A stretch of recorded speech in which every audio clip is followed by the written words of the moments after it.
Subscribe now and press the bell icon. Never miss an update. Friends, welcome to नेटवर्स online classes. तो इस lecture series में हम लोग पढ़ रहे थे प्रकाश का परावर्तन, रिफ्लेक्शन ऑफ लाइट। तो लास्ट वीडियोस में हम लोगों ने देखा था कि अवतल दर्पण के सामने अगर हम विभिन्न दूरी पर वस्तुओं को रखते हैं तो उसका प्रतिबिंब कैसा बनता है। तो हम लोगों ने 3 केस देख चुका था, जब हम लोगों ने ऑब्जेक्ट को, वस्तु को दर्पण के ध्रुव और फोकस के बीच में रखा था, तब प्रतिबिंब वस्तु से बड़ा, काल्पनिक और सीधा बना था। दूसरा केस हम लोगों ने फोकस पे लिया था, जब वस्तु फोकस पे स्थित था, तो उस कंडीशन में जो वस्तु का प्रतिबिंब वो अनंत पर बनता है, वास्तविक बनता है और वस्तु से बहुत बड़ा बनता है। और तीसरा केस हम लोगों ने देखा था, जब वस्तु को हम लोग फोकस और वक्रता केंद्र के बीच में रखते हैं तो वस्तु का प्रतिबिंब वस्तु से बड़ा, ठीक है, वक्रता केंद्र और अनंत के बीच बनता है, ठीक है, और वास्तविक बनता है। अब हम लोग ये 3 केस देख चुके थे, हम लोग चौथे केस की तरफ आगे बढ़ते हैं। ठीक है, तो देखते हैं चौथा केस क्या था। केस 4, जब वस्तु वक्रता केंद्र को R कहते हैं, रेडियस ऑफ कर्वेचर पर हो,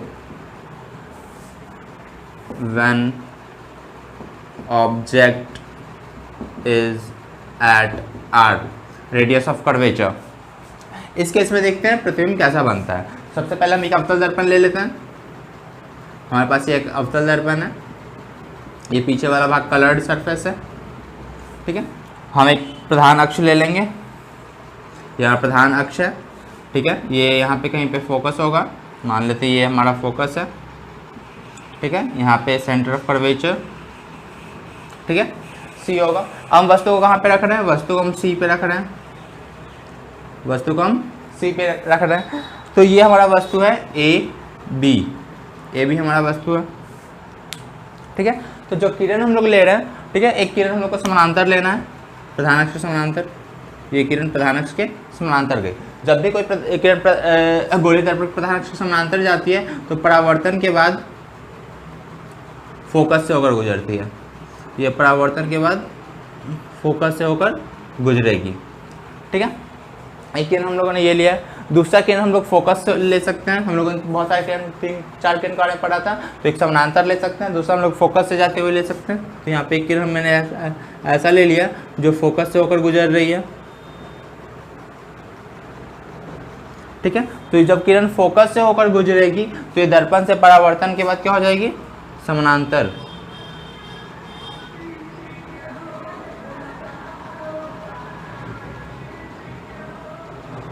ठीक है। दर्पण से जब ये टकराएगी तो टकराने के बाद जब लौटेगी तो क्या हो जाएगी, प्रधान अक्ष के समानांतर हो जाएगी। तो यहाँ पे मेरा क्या बनेगा, वस्तु का प्रतिबिंब बनेगा। वस्तु का प्रतिबिंब क्या है, वास्तविक है, क्योंकि वास्तविक कटान बिंदु से बन रहा है। और ठीक कहाँ पे बन रहा है, ठीक सेंटर ऑफ कर्वेचर, वक्रता केंद्र पर ही बन रहा है और आकार में वस्तु के बराबर बन रहा है। तो इस केस में 3 बातें सामने आती हैं। पहला तो है वास्तविक और उल्टा।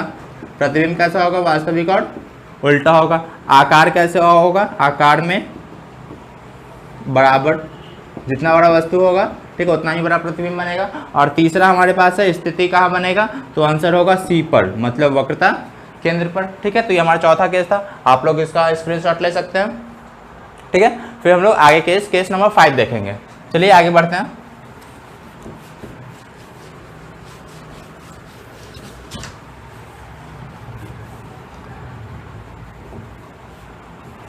हमारे पास केस नंबर 5 है,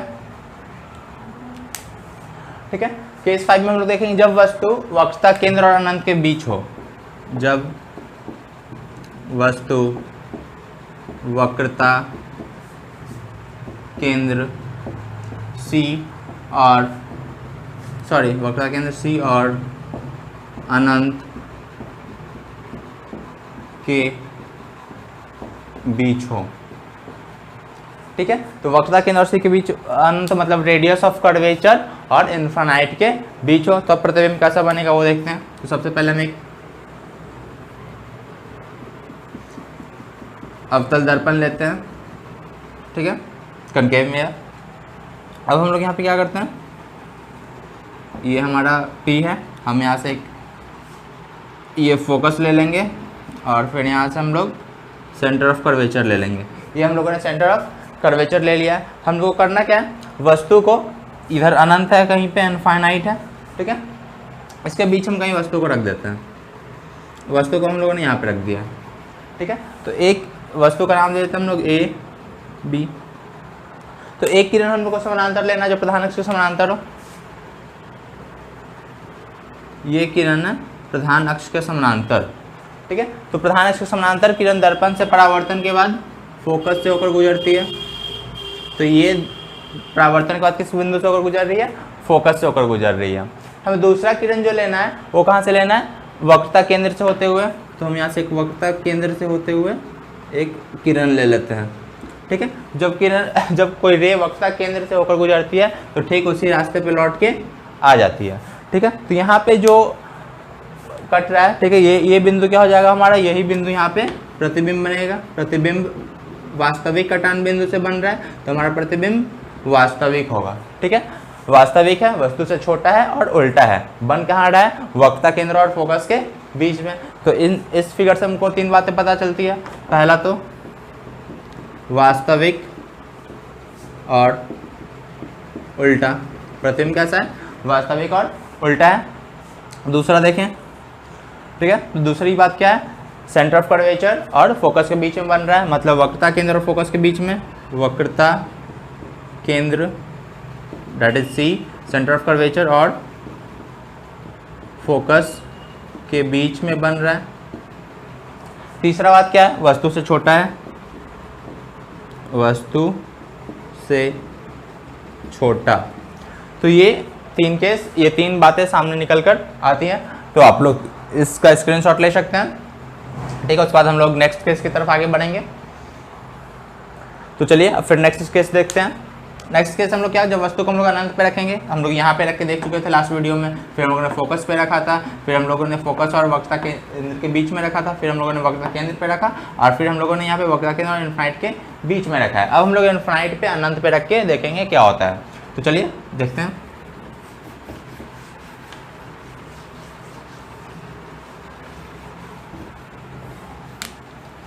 जब वस्तु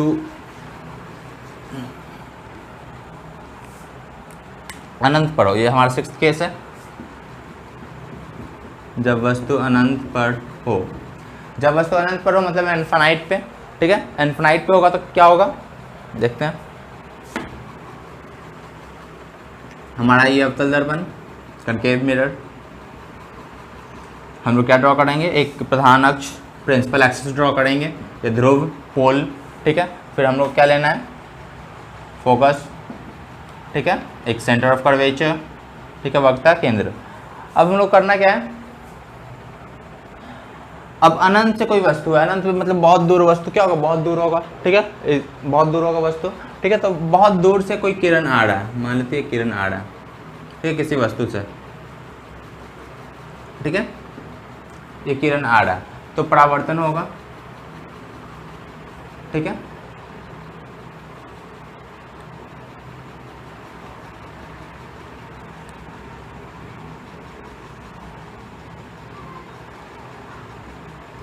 तो ये किरणें आ रही हैं, ये किरणें क्या हो रही हैं, परावर्तन हो रही है, ठीक है। परावर्तन का जिस बिंदु पर मिलती है वो हमारा क्या होता है, वस्तु का प्रतिबिंब। तो यहाँ पे मिल रहा है, ठीक है, यहाँ पे ये हमारा क्या बन रहा है, वस्तु B डैश A डैश। तो अगर यहाँ पे अनंत में कोई वस्तु बहुत बड़ा होगा तभी हम लोग देख पा रहे हैं, ठीक है। तो हमारा जो प्रतिबिंब बनेगा उसका क्या, बहुत ही छोटा बनेगा। कहाँ पे बनेगा, फोकस पे बनेगा। तो इसमें भी 3 बातें, प्रतिबिंब कैसा बनेगा, वास्तविक और उल्टा। प्रतिबिंब हमारा वास्तविक और उल्टा होगा। दूसरा केस कहाँ पे बन रहा है, फोकस पर, प्रतिबिंब कहाँ पे बनेगा, फोकस पर बनेगा। और तीसरा है बहुत ही छोटा, बहुत छोटा, हमारा प्रतिबिंब क्या होगा, बहुत ही छोटा होगा। तो ये हमारा लास्ट केस था। तो हम लोग ये सारे केस देख चुके हैं, ठीक है। तो अवतल दर्पण में बस एक ही केस ऐसा है जिसमें प्रतिबिंब काल्पनिक बनता है, सीधा बनता है और वस्तु से बड़ा बनता है। वो केस है जब वस्तु को हम लोग फोकस और पोल के, ध्रुव के बीच रखते हैं। उसके बाद हम लोग पढ़ने वाले अवतल दर्पण के क्या क्या प्रयोग हैं देखते हैं। बहुत इंपॉर्टेंट क्वेश्चन है, बहुत बार बोर्ड एग्जाम में पूछा जा चुका है, ठीक है। और आप लोग इस वीडियो को पूरा देखिएगा, लास्ट में कुछ क्वेश्चन देने वाला हूँ, ठीक है, जो आप लोग को उसका आंसर कमेंट सेक्शन में देना है, कमेंट करके बताना है। मैं आप लोगों के कमेंट का इंतजार करूँगा।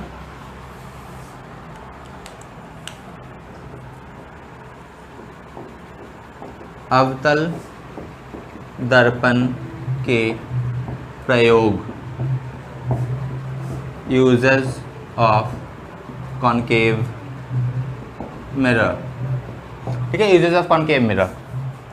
पहला तो ये हेडलाइट में, वाहनों के हेडलाइट में, वाहनों के हेडलाइट्स में, मतलब व्हीकल, वाहन जो व्हीकल होते हैं, ठीक है, उसके हेडलाइट्स में क्या होता है, अब जो हेडलाइट है, गाड़ी का जो हेडलाइट है, वो कुछ पीछे एक ऐसा दर्पण होता है और यहाँ पे एक बल्ब लगा होता है, ठीक है, ठीक है, और यहाँ पे आगे एक शीशा टाइप का, ऐसे आगे की तरफ शीशा लगा होता है। तो जो बल्ब लगा होता है, बल्ब से ऐसे लाइट निकलता है, ऐसे ऐसे ऐसे ऐसे लाइट निकलता है बल्ब से।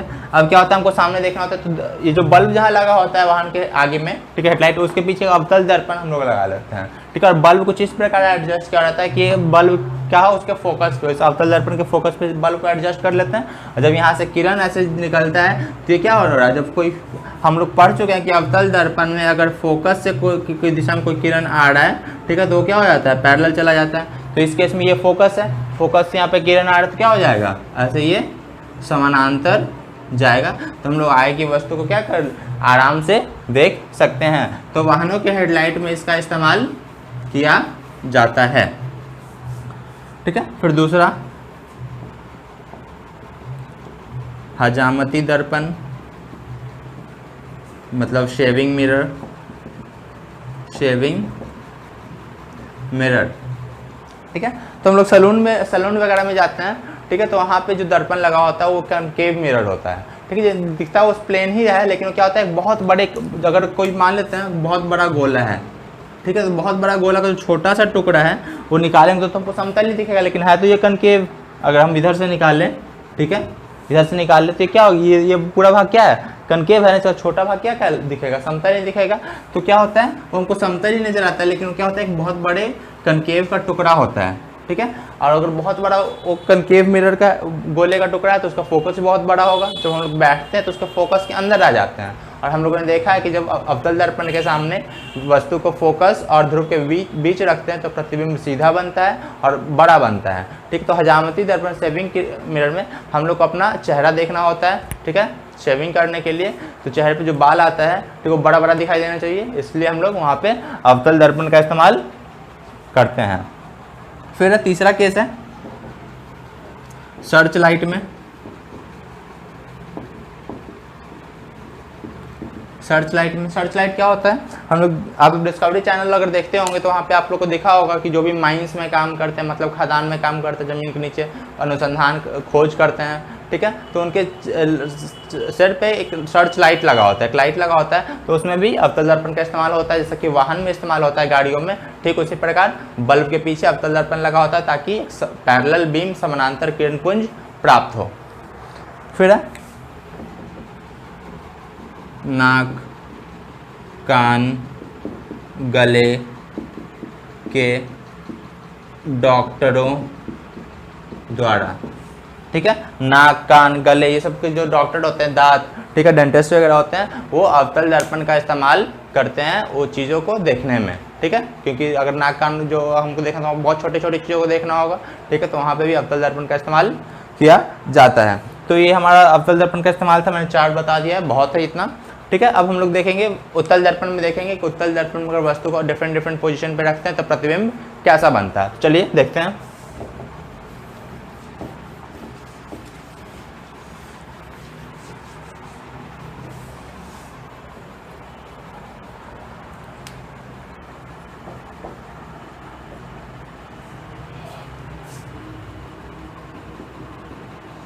ठीक है, उत्तल दर्पण अगर हम सबसे पहले ड्रॉ कर लेते हैं, यहाँ पे हमारे पास दो ही केस होगा, ठीक है, हम केस 1 देखेंगे, दो केस कैसे होगा उस चीज़ को भी हम लोग समझेंगे। केस 1 पहले देखते हैं।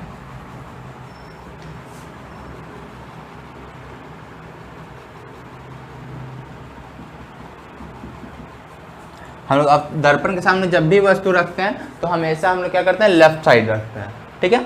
तो इसका फोकस इधर होगा, ये फोकस है और ये सेंटर ऑफ कर्वेचर है। तो वस्तु को हमको इधर रखना है, तो अलग अलग पोजीशन तो हम कह नहीं सकते, हम लोग बस कह सकते हैं क्या, दर्पण और इसके ध्रुव के इसके बीच में, अनंत के बीच में। अब मान लेते हैं कि इधर कहीं पे अनंत है, इधर पे दर्पण है, ठीक है, इसके बीच ही में रख सकते हैं ना हम। वस्तु को क्या करते हैं, यहाँ पे रखते हैं, ठीक है। वस्तु को जब हम यहाँ पे रखेंगे, पहला किरण हम लोग समानांतर लेंगे, ठीक है। समानांतर लेंगे तो ये फोकस से आता हुआ दिखाई देगा,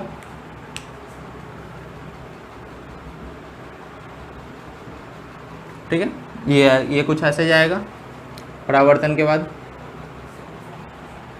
ठीक है, ये कुछ ऐसा गया है, ठीक है। दूसरा किरण हम लोग लेते हैं जो इसके वक्रता केंद्र की दिशा में हो। अगर हम वक्रता केंद्र की दिशा में लें, ठीक है, ये वक्रता केंद्र की दिशा में है,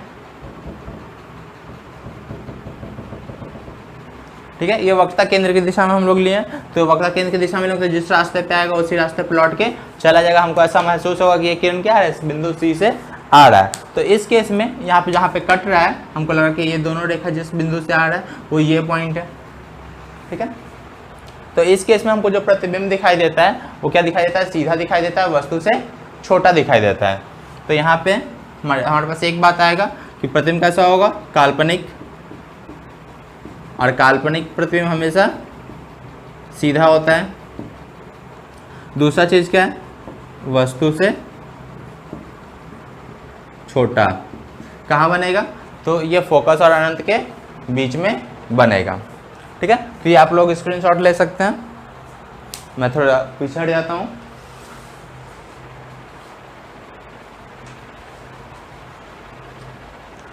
फिर दूसरा केस हम लोग लेते हैं, केस 2। इसको मैं मिटा देता हूँ, इरेज कर देता हूँ। ये केस 2 देखते हैं।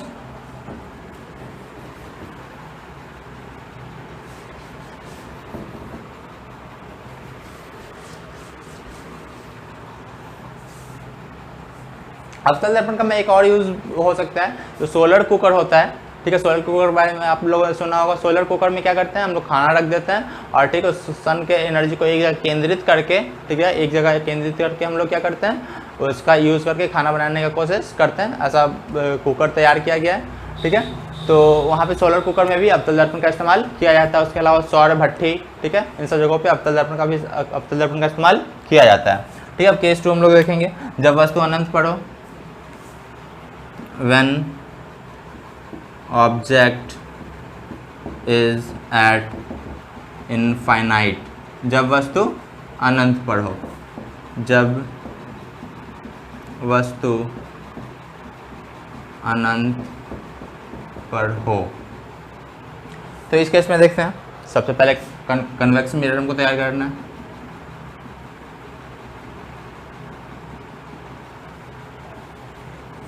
यहाँ पे फोकस, इधर सेंटर ऑफ कर्वेचर होगा। अब वस्तु क्या है, अनंत पर है, ठीक है। अगर वस्तु अनंत पर होगा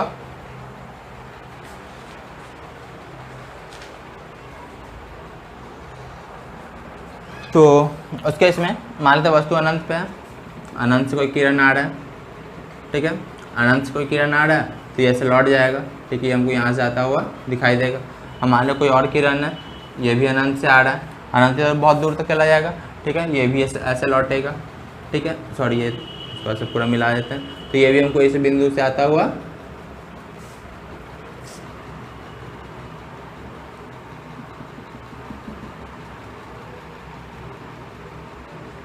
वो क्या होगा, हमको इस बिंदु से आता हुआ दिखाई देगा। तो ऐसे केस में क्या होगा, जब वस्तु अनंत पर होता है तो उसका प्रतिबिंब फोकस से बनता है। यहाँ भी काल्पनिक प्रतिबिंब बनेगा। जो प्रतिबिंब होगा क्या होगा, पहला तो बात है काल्पनिक और सीधा, वस्तु से छोटा, वस्तु से छोटा, और कहाँ पे बनेगा, तीसरा बात है F पर, फोकस पर बनेगा। तो ये चीज़ हम लोगों ने देख चुका है।